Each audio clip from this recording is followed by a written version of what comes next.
Welcome to a new episode of the Straight Wrestling Voices of the Indies podcast. I'm your host Morbo, and with me, as always, everyone's favorite US independent wrestling fan, Sebastian. Thank you very much as always, Morbo, and welcome to this week's episode of Straight Wrestling Voices of the Indies. And today we have a very special guest. He's a very well-known figure, especially from the Southeast American independent wrestling scene, but I would say from the American independent wrestling scene overall. You also know him from WXW, where he just competed last month, and it's a privilege to have him as our guest today. And with that, I would like to welcome BK Westbrook. That's me, the Supastud BK Westbrook, finally getting a chance to catch up and do this podcast with you guys. Dude, I'm so excited to do it. I had a great time in Germany last month. It's crazy to think that it was like a month ago since I was last there. I didn't get the results that I might have wanted, but you know what? It's led me to here. So we'll at least take that if we can't qualify for the 16 karat or whatever. It is what it is. So for the few people who don't know who you are, who is BK Westbrook? Man, BK Westbrook is one of the top tier independent wrestlers going today. It doesn't matter if it's the Southeast United States. It doesn't matter if it's the United States. I want everybody to know that the Supastud means business when he gets in that ring. And, if you've never seen me before, I advise you to go out of your way and watch a match of mine. Watch something of mine. It might do you some good because, I feel like I'm better than your favorites. So let's just leave it at that. Can you tell us where does the name BK Westbrook come from? So BK Westbrook, many moons ago, I used to be a backyard wrestler. Okay, before I went and got trained at a wrestling school and did all that and did all my time, I used to jump on trampolines and stuff. And my old wrestling name used to be Brooks Banner, like kind of like the Hulk, but without the Bruce. But it was Brooks Banner, and I was like, you know what? I can't do that name, but I like Brooks, right? So, and then my initials for like my actual name is BK. My mom's maiden name, her last name was West, and I just took the Brook or Brooks from my backyard name, and then just kind of morphed them all together, and now you got the, what is BK Westbrook today? Where does your nickname, the Supastud, come from? Oof. So, everybody talks about being a superstar. They even talk about being a stud, but have they ever even considered just blending them both together? You know what I mean? So when I had the genius idea of doing that, you know what I mean? I just became the Supastud. I embody what it means to be a stud. I embody what it means to be a Supastud. So I just figured that it was perfect. I used to be the nickname. I used to go by the nickname like the Star Boy, but pro wrestling's got like 17 different Star Boys. So, you know what I mean? I figured, how about I just be what I am, a Supastud. You also appeared under the name Number Bra. Can you tell us the story behind that? Oh man, you guys did some research on the cage match at the very least. Let me tell you what, Number Bra was so when I first started wrestling, I went from, I had my backyard days, and then I went and got trained at CWF Mid-Atlantic, which is no longer running, but they were kind of near Greensboro, North Carolina, pretty much in the center of the state. And, typically when you become a wrestler at the school, you would become number man or number guy or something in like very, very easy, like basic kind of direction as far as like what your gimmick or what your role is. And I just kind of wanted to be more than just that. And luckily, the promotion CWF and like my trainers were thinking, you know what, let them just kind of have fun with this. And I ended up becoming more than just the number guy or number man. I became number man, but like I got like a teenage kid who loved to surf, and I had like the Hawaiian shirts. I had like the boogie board. I was surfing on opponents. Man, I was living a life only somebody from Point Break or some sort of, surfing movie could aspire to have, but just a wrestling version. So, Number Bra was a time, but, I still know my numbers very well. As someone from North Carolina, how would you describe the wrestling scene in North Carolina, maybe also compared to other parts of the Southeast like Georgia? Sure. So, man, listen, I've been a part of the North Carolina wrestling scene for quite some time. I've seen kind of the ups and downs and like the phases of this, like, of North Carolina being from like Premier Wrestling Experience, or PWX, was a big deal back in like the mid 2010s and stuff. And then they kind of fizzled out. And then in its wake was like Deadlock Pro, and that was its own different animal. And then they've also fizzled out, and they've left. So now the North Carolina wrestling scene has so much talent, and you see it when you see guys like Javon Evans, you know what I mean, going crazy on Monday Night Raw. And he's from the Carolinas, you know what I mean? And that's just like one small example of like the talent pool that's here. And I think that there's a lot, there's differences, but at the same time, it's not like, you know what I mean? Like the Georgia wrestling scene has so much talent as well, but like they're kind of confined in that area. And the same thing for the Carolinas. I think it's just mainly about a matter of the talent getting out there and the talent being discovered, as opposed to kind of like just one at a time. Like there's not just one person that's super talented from the Carolinas. Like there's multiple. And, I like to consider myself in that category. But you know what I mean? I think that the Carolina indie scene is doing pretty good right now. It's just a matter of more people knowing about it. The first matches that I could find from you on cagematch.net were from 2019, and they were all from a promotion that you already mentioned, from Carolina Wrestling Federation Mid-Atlantic, That's right. a promotion that doesn't exist anymore, as you already said. What can you tell us about this first year of your career? Man, it was really, really neat. So I had been training about 6 months prior to that. So I started training in like the summer of 2018. And then Trevor Lee, who's is such an asshole, but Trevor Lee, he went from being Trevor Lee to Cameron Grimes. He was being signed to WWE. So at the time, there was a big void as far as like talent, and also just like optimism in our promotion and stuff like that, as far as like how we were going to draw and what was going to be the future of it. And I finally was able to get my big break during that time. As big break in the sense that I was able to be like, hey, you're good enough to wrestle on a show, or at least we're going to try. Right. And, I took every opportunity that I could. You know what I mean? Starting off at CWF is kind of where I learned how to just start working a crowd and just like, you know what I mean? Especially being number bra. I was playing the role of a teenage kid who had a mouth on him, so I kind of learned how to talk my trash, and which I still do to this day, but I do a little bit more a little bit better now, I feel like. But I was like just so excited to be part of wrestling in that first year, band, and like getting a chance to learn at the Sportatorium, the new Sportatorium in Gibsonville, North Carolina. It was a pleasure. And you know what I mean? It closed down at the end of 2019. And what was crazy was that like the peel behind the curtain for lore that only a very few finite amount of people know. I was supposed to get unmasked like right before the show. Like we were gonna have a show, but the show got canceled because for whatever.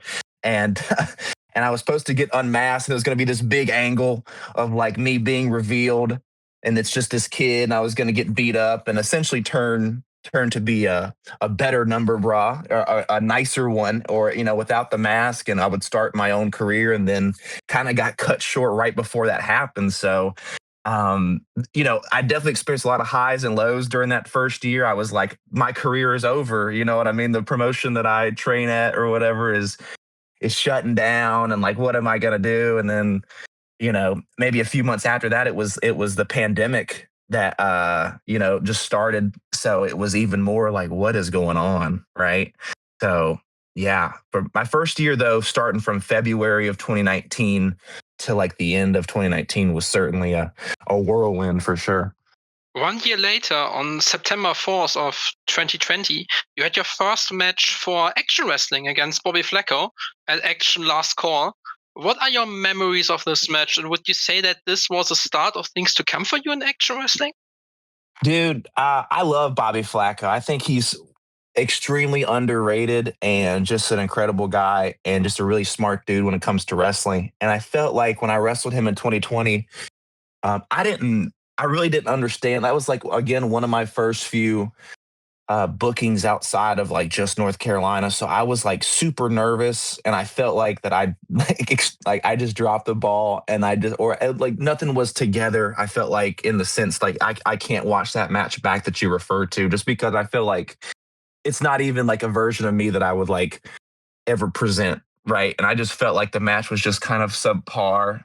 And it was not Bobby Flacco's fault. It was just I was still like a year wrestling and I got a chance to be on a promotion that I had like watched and been to, and like I traveled the roads with Eric Royal, who was like the action champion or was going to be the action champion coming up there.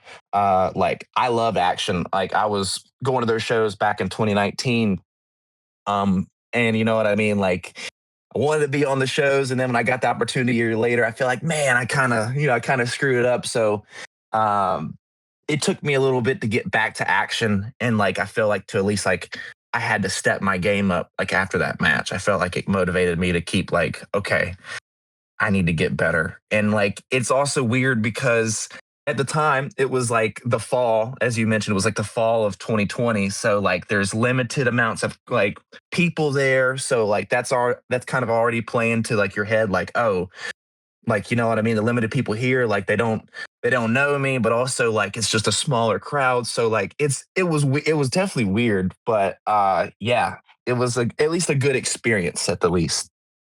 Speaking of a start of things to come for you, 2021 was a year of a lot of debuts for you. You debuted for the Premier Wrestling Federation North Carolina, for Paradigm Pro in Indiana, for DWE in Red Bank, and many more places. How essential was this year? How essential was 2021 for your career looking back on it now?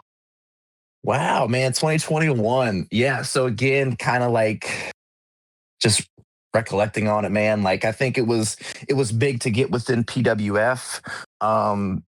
It's a promotion that for me is about 2 hours away from where I live in North Carolina.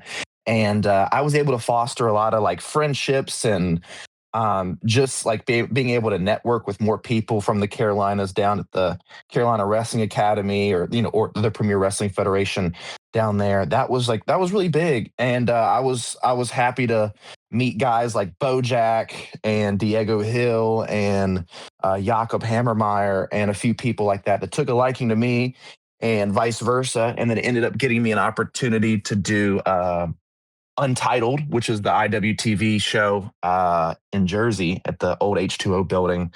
And we had a match that was like a PWF showcase match. And I will say this with confidence, even with Alex Shelley and Willer Yuta on that show, we had the best match on that show. And I think we kind of showed a lot of people up as far as like who the hell are these guys? Like these like six guys right here. So, that was a big deal and kind of getting our confidence up and at least getting my confidence up, like as far as like being able to be back on cool shows like that and being able to travel more and stuff like that. That was big for me. You know what I mean? Whether it was Indiana or Massachusetts or New Jersey, whatever the case may be, man, like I was really, really happy with how that year went and transpired. And you know what I mean? Like it was cool also to get a chance to wrestle at TWE for the first time. It became a really cool place, a really nice crowd environment. Yeah, it was a good year.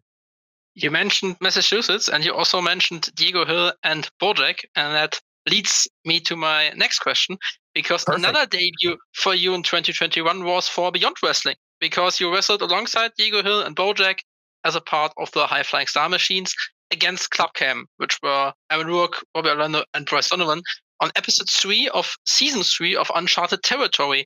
Would you say that this was a big moment in the context of your career at that particular point? So what was funny about that was that like a week before we get and this is how it often goes in wrestling, like you get a message to see if you can go across country or somewhere, you know what I mean, within like a short period of time, you'll get a message saying, hey, come to this show. If you guys want this awesome opportunity, like, find a way to get up to Massachusetts within like a week's time. And at the time, we're all kind of like, we live a few hours away from each other. So coordinating that. And this was like our first, we felt like we were getting more opportunities after the match that I mentioned earlier, the match that we had in Jersey for the IWTV show, Untitled. So we were kind of trying to ride off that success and try to build off of that. And like, dude, it was like every bit of a 16-hour drive for like just 21, like 22-year-old, like BK, Bojack, and Diego kind of going down there, just like not really sure. So we looked at it as like, man, if we don't take this or if we don't do this, like we're not ever gonna like be seen again. And the match was what it was. I it's not my favorite match. Like I'll be the first person that say that. But at the time we were like, hell yeah, this is really, really neat and stuff like that. But I think it was just another case of us trying to like continuing to prove ourselves. And sometimes I feel like we really knocked it out of the park. And then sometimes we would be like, okay, we know what we need to do to get better. Cause I feel like sometimes people, look at it as like, oh, it's a good match or bad match. But at the end of the day, it's still a learning experience for you as a performer, whether you think it's a good match or if the fans think it's a good match or whatever, like you still need to take away things from it. And I think that we took away a lot of experience away from at least having that experience together. And I think that kind of helped us bond as a trio. And we still continue to team to this day. So whenever we can make it work scheduling wise, of course. Following up on this, what would you say, how influential has the stable or influential has being a part of the High Flying Star Machines been for your career, but maybe also for the careers of Diego Hill and Bojack? Yeah, man. They can credit all their success to me. I'm the muscle, the brains, and everything of the operation. But, if I was to be humble just for a brief bit, I would say that all of us have benefited from each other's companionship and getting a chance to just be able to talk wrestling and talk life together, getting a chance to travel the roads because, traveling, especially with us living in the Carolinas, we're so far from everything, whether it's like the Northeast, which doesn't appear to be so far on a map, or, going to the Midwest or whatever, like everything, if even in state or like just going to Georgia or Tennessee, like it takes like 6 to 8 hours. So it's like, you know what I mean? Oftentimes you're just like, you're trying to pass that time by and it's better when it's with your friends. And, they've been good friends to me, man. And I'm happy that, everybody's kind of doing well right now. We all want to be doing better. I know we all like have even, further aspirations to go further and further in wrestling. But for anything that we've all accomplished up to this point, we're all proud of for each other. And, when you think of BK, Westbrook, Bojack, and Diego, I know Bojack and Diego tag regularly, but you don't think of us as being a meshing unit. But whenever we get in the ring together, man, we get a chance to tear it up, and it actually works. So, Influential was definitely also another promotion for you, Deadlock Pro. You started to appear for the promotion early 2022, and you had a total of 32 matches until the end of the promotion, including one at the last show last year on December 12th of 2025. What are your memories and emotions looking back on your time in DPW? Man, DPW is a great time. I was so thankful for the opportunity to get there. So they were having a big show at the Raleigh Convention Center in downtown Raleigh, which for me is very, very close. It's probably the closest any booking is, and DPW was my closest booking that I had for years. And because like I said, everywhere else is far away. Like even stuff in state is like 2 or 3 hours, and you're like, okay, right. And for me, DPW was convenient, but more so it was a place where I had like my best matches. I've had my worst matches there, but I got a chance to learn and figure out who I am. And I'm still continuing to do that every single time that I go out there. But it really came into focus here with DPW and kind of forced me to you know what I mean? Like bring the best out of myself. But to go back to what I was saying, um, there was a huge show in Raleigh. It's DPW, you already know, which is where I made my debut at. But Bojack, my stablemate, and then a guy that I met at CWF Mid Atlantic just for briefly, Andrew Everett. They were wrestling each other on that show in the main event. And it just so happened that there was a battle royal going on that had 9 people in it. I don't know why or how it had 9 people in it, but I just so happened to be there, and I got the blessing of the main event to say, hey, you should book this guy because he's really good. And with that, I slid in and I was the 10th man. And I was beyond floored to be the 10th guy in this battle royal, and just to pop in there and do some stuff and just making the most out of a small opportunity like that. And then from there, I was booked, every month. So like it just popping through at the time. I didn't have anything going on that weekend. It was really close. And then, you know what I mean? My friends recommended. My friends were telling me like, hey, you need to check this place out. Like this has got a lot of energy and buzz around it. And it's going to be even bigger. And it truly was, it definitely was. But yeah, just to go back from like the journey of 2022 to the end of this year, had the last DPW match on December 12th, my birthday, the Stud's birthday. And it was quite a lot of emotions going on, especially because we had a crazy no holds barred match to especially full circle, because Andrew Everett is the guy who, stuck his neck out on the line, kind of being like, he might not believe it like that way, but I believe, you know what I mean? Putting his name out there to give me his stamp of approval, and then for us to be, tagging together and trying to take down Adam Priest and Trevor Lee at the last DPW show is definitely full circle moment. Another milestone for you came in 2023 when you were a part of the Scenic City Invitational, including a first-round win against the veteran Mike Jackson. What are your thoughts looking back on that SCI weekend in 2023? Well, Sebastian, that's where we met. You know what I mean? So that's Absolutely. What I think of. That's what I think of immediately, right? That's where the famous picture of us stems from, and that's where it's led to this moment right now, dude. So yeah, I that weekend was a lot of fun because at the year prior I'd won the Future Showcase, and nobody told me that the Future Showcase the Met, like the person who wins the medal goes on to be in the Scenic City Invitational. I had no clue. So when they told me I was booked for, I was like, let's go. I'm so excited. And then I get a chance to wrestle Action Mike Jackson, which is even crazier. And that was a fun time. I just saw a clip of Mike Jackson in TNA Impact just recently, and he's still going, man.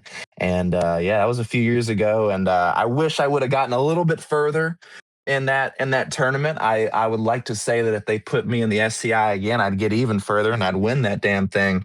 But regardless of that fact, getting a chance to beat Mike Jackson, but to wrestle Mike Jackson was really, really cool. So he got to see what the Supastud was all about. If we talk about 2023, we can also talk about, or we have to talk about, the Turbo World Championship, a title that you had during that year and that you are holding for the second time. First of all, how would you describe Pro Wrestling Turbo from South Carolina to our listeners who haven't heard about the promotion before? So Pro Wrestling Turbo, currently, I've been the champion for quite some time. This is my second lengthy reign with the belt. And it's the BK Westbrook show. Let's just say right now, I run it over there. For whatever reason, Turbo has not ran a show in a few, like I want to say 6 or 7 months. It's been a while since I've gotten a chance to be up there. But the South Carolina wrestling fans, despite how unintelligent they are extremely loud and very, very fun to perform in front of. We have lots of great energy that we have whenever there's a Pro Wrestling Turbo show going on. So if you find yourself, even if you're from the Georgia area and you're listening to this and you want to place with some good energy when the shows actually happen, then I'll say like, absolutely come on out, because the Stud's going to be there. And yeah, we're going to I'm gonna give you the best match that you can find. So, what are some of the most remarkable matches for you personally that you had during the Turbo World Championship runs? I've had a couple really really fun ones. They're all like all the times that I get a chance to perform in front of like the Turbo crowds. Uh, Most of the times they're like at a brewery show, some type of environment where the energy's already high and already there. So all you kind of have to do is just, it's like playing t-ball, you know what I mean? Just hit it right off the tee, and it's easy to do. And the Turbo fans are always give me great energy, whether they're booing or not. And as far as matches go and performing, the ones that stick out, there was a tag match that I had with another one of my former tag partners, who is Saquon Sugars for Dark State and NXT. He's one of the tag team champions, hell of a guy. And him and I, from teaming at Deadlock Pro and then getting a chance to team at Turbo, which right before he went to WWE. That was really, really special because we got to team against Bojack and Diego Hill. It was an outdoor venue. The match is on YouTube. You can find it if you do so choose. But it was a lot of fun, and like it's just a wild match. Another one that was fun was getting the chance to do a match with Bojack recently. Unfortunately, I don't believe this match or the match against that I had against Jake Manning, the Man Scout Jake Manning for the belt. I don't believe that's on YouTube as well. I'm going to try to petition to get that footage out there, but just that was more so recently. And I thought those were really awesome and a lot of fun, and the crowds are crazy. So yeah, those are the ones that stick out to me, though. When we talk about your success as a tag team wrestler, we also have to talk about you winning the PWF Tag Team Championship for a second time alongside Eric Royal as Out of This World in 2024. How was this title run different for you compared to your single title runs? Or maybe to be more general, are tag team title runs different than single title runs? So I've won a few tag championships in my day. Like I got a chance to win the tag titles for CWF in my brief time that I was there. And each time I've been kind of in a different stage of my life. I feel like, you know what I mean? I was number bra. And then like in the first PWF tag run that Eric and I had, we were the good guys. We were out of this world. We were clapping, we were dancing. We were, you know what I mean? Trying to win the admiration of the people. And then the second go around, we were just all in it for ourselves, because nobody else was giving us a championship shot. Nobody was giving us the time of day. It felt like they were kind of playing around with our rematch clause that we felt like we were trying to be patient. We were trying to be nice. And, you know, and sometimes you got to do things outside the box. So we, you know what I mean, just changing our attitudes and changing how the crowd, like, from going from them to, you know, clapping and being happy to see you during your entrance, and then you come out and they're just booing and they're yelling at you. That was the main difference of just like having to be in front of a crowd that's seen you a bunch of times, and like changing that to where, you know, they hate to see you. They don't want to see you with the tag belts, and you know, you're just terrorizing them. And you know, yeah, that was an interesting time. And I don't think that there's any real difference between like a tag title reign or a singles title reign, because for me, I just try to make it the best that I can, and I try to make it you know, I mean, where you want, like, you're dying to see me lose this belt. And I'm not going to, because I'm the stud. You know what I mean? Like, let's just be frank. We've talked about Out of This World and we've talked about High Flying Star Machines. How would you compare these two tag teams?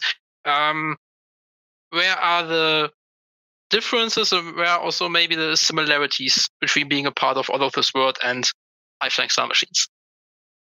So Eric Royal, he's another person that's tied with me to CWF Mid Atlantic. He was the guy who trained me. You know what I mean? He was the person that, when the school closed down, he was still there to kind of help guide me. And you know, we traveled dozens and dozens of hours across the Southeast to places like Action, TWE. New South, places like that within the Southeast. And then PWF was more local to us. And then I from PWF, I met, Diego and Bo, and we traveled a little bit further along as far as like places in the Northeast or wherever, but they represent two different versions of me, I believe. Because like with Eric Royal, I feel like we were always, you know what I mean, kind of we definitely, I think we team differently because, you know what I mean, we come from the same place, as opposed to me versus me teaming with Diego and Bo, because they also they train from a different place, and it's a little bit of a different style, but we're all out to have the best match either way, you know what I mean, either team. We're looking to have the best match, and we're looking to make some noise and get the crowd pumped up. You've also teamed alongside Ella Envy, who's also your partner in life. That's Uh, right. how much different is it to work with someone you know so well compared to other tag team partners? Yeah. So what's crazy is that Ella and I, we we met at CWF Mid Atlantic. That's where I met her for the first time, and then I knew of her, but we never got together or anything like that. And eventually we did, and we were both kind of hesitant to like do anything in wrestling, like as far as like as a couple. And then it just became so natural that we both love one another, and we both like love working together, but also like we have similar kind of um dispositions, I guess you could say, as bad guys. You know what I mean? We're similar in the fact that, what I mean, we're both loud and can be obnoxious and disrespectful. I'll say that. And I think that we mesh well together. And it just so happens that, you know what I mean, we're also real life counterparts to one another. So no, it was very, very easy. It's difficult, you know what I mean, because in the ring, you know, uh we're very much acting kind of how we do, you know what I mean, when we're not in the ring and stuff like that, where because it's easier to call a kiss spot with her. I can't kiss Bojack just as easy as I kiss her in the ring, you know what I mean? It would be a little bit different. So that'd be the main difference, I'd say, is being able to make out with your tag partner, like that. The lead up to my last question before Morbo will talk to you about what is next for you. Okay. You and Ella just recently traveled to Germany, and you both were a part of 3 WXW shows. We Love Wrestling in Münster, We Love Wrestling number 27 in Bielefeld, and WXW Back to the Roots in Oberhausen. What can you tell us about the matches that you had in particular and your whole stay in general? Oh, dude. So it's just recently fresh in my brain. And man, just being able to, it feels so long ago despite it being so recent. But again, it was an incredible experience. We got a chance to be over there for about 10 days. I think it was a little bit over that. I think it was around like 12, because we had some travel delays trying to get back home, which were a little annoying. But the trip itself, man, we had an incredible time. We got a chance to see our both of our first European country ever. Like I had never gotten a chance to travel abroad to that extent, and neither has she.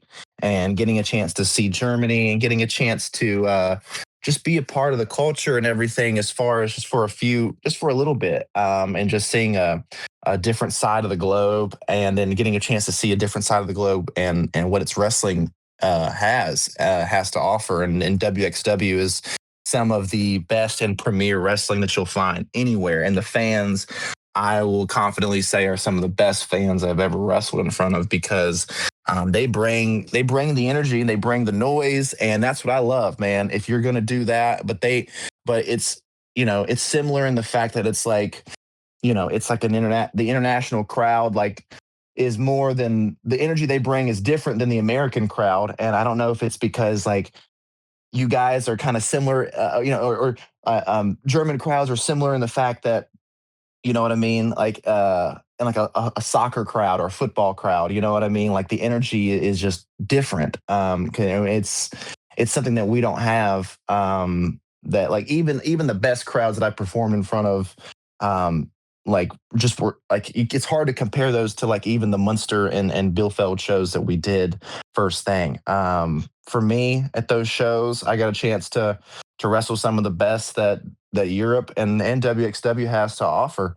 Ahura, Ilya, and Zoltan. It was a good triangle of opponents for me to have. I think I meshed well with each of them, and I think that it was a chance to prove myself and get a chance to wrestle in front of a different audience and tell them who the Supastud really is, or just give them a taste if they had never seen me before. And I hope I was able to do that. But man, I was just I while I had so much pressure, I felt like on myself and to do do so well because the crowd was giving me so much energy back. I felt like you know what I mean? I aspire to get back there because we had such a fun time and you know what I mean? Just had such a great experience. We got a chance to travel to Cologne. Ella Envy and myself did during the time that we were not wrestling, and getting a chance to explore the city and just be around. And also when we weren't sightseeing and being tourists and stuff like that, and checking out everything, getting a chance to learn from the WXW Wrestling Academy was awesome. The culture that they have there makes you want to get better, and the shows that you're on make you want to wrestle harder and just wrestle there more. Man, it was really a great experience, and I have nothing but good things to say about how we were taken care of, and also just you know what I mean, the crowds there. So After your 2 weeks in Germany with WXW, you wrote on Instagram, first time wrestling international, and I hope it isn't the last. What are the countries where you would like to wrestle, and do you also have certain promotions in mind? So, man, I would love again to wrestle for WXW. That'd be a lot of fun. There's a few towns that I was told about that were really really good that I want to be a part of in the future. But for as far as countries go, man, the French scene is going crazy right now. The Just to be a part of that vibe and just to be a part of those shows and to wrestle in a place like that would be amazing. I'd love to wrestle over there.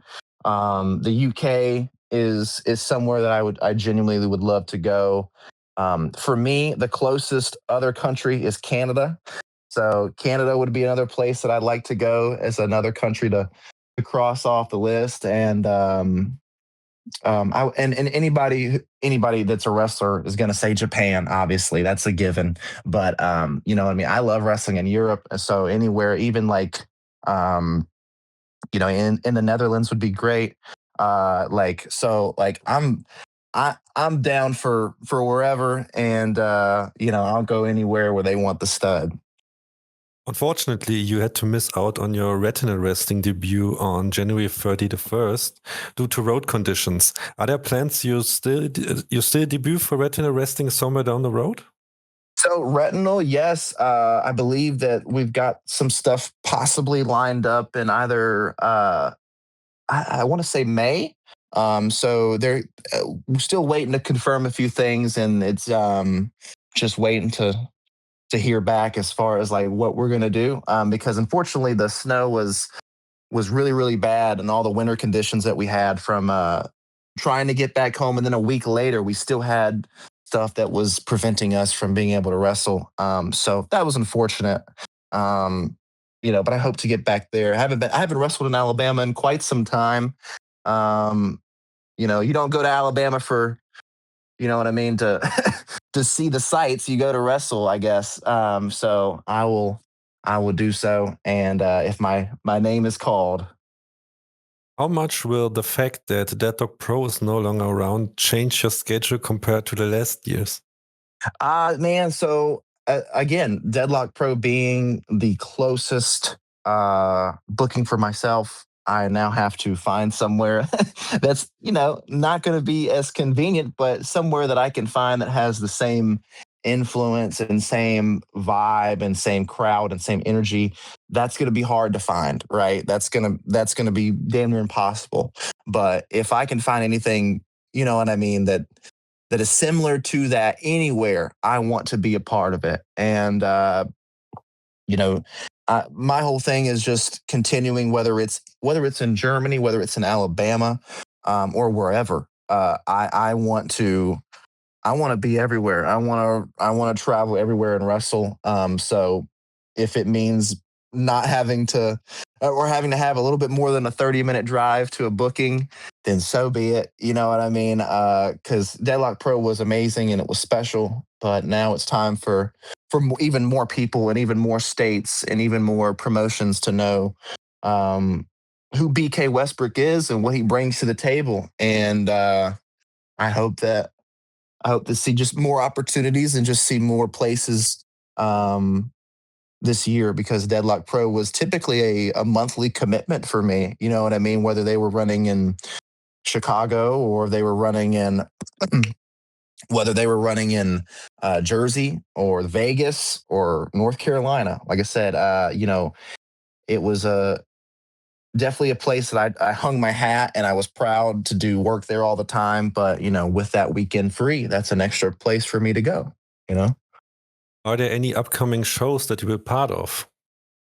So I don't want to give it away just yet, but even though I'm not, whenever this is posted, it'll probably be already there. But I will be wrestling next week for Limitless in Maine.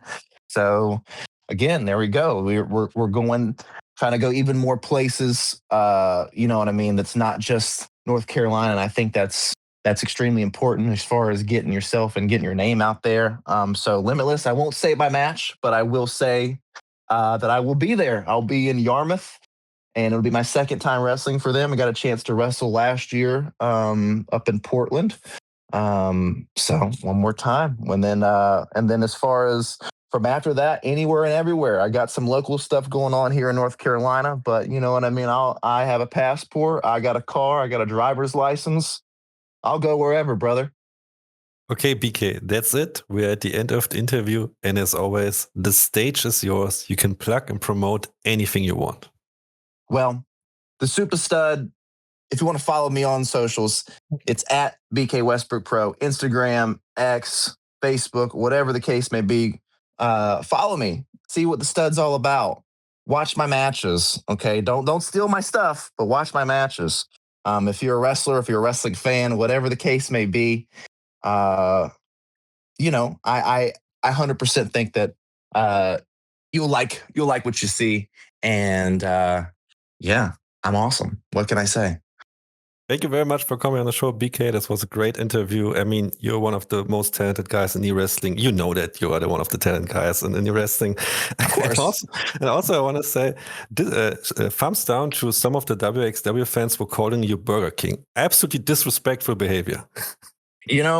I agree. I kept saying that over and over again. I think they were just, thinking about some dinner plans after the show. There is a Burger King across the street that I saw. So maybe they were thinking about that. I was trying to give them a pass, but then when I found out that there was just them insulting me over and over again, I quickly realized what kind of place this is. So maybe I should take back everything nice I said about Germany now that you reminded me of that. Maybe I should take it back. So thank you very much to you, Morbo, and of course, thank you very much to you, Florian, and especially to you, BK. Morbo and I already said before that you were pretty much on our list from day one, and it was quite a long time coming, but now here we are. So thank you very much for taking the time, and thank you to our listeners, and I hope you will listen to us in the future again. Goodbye.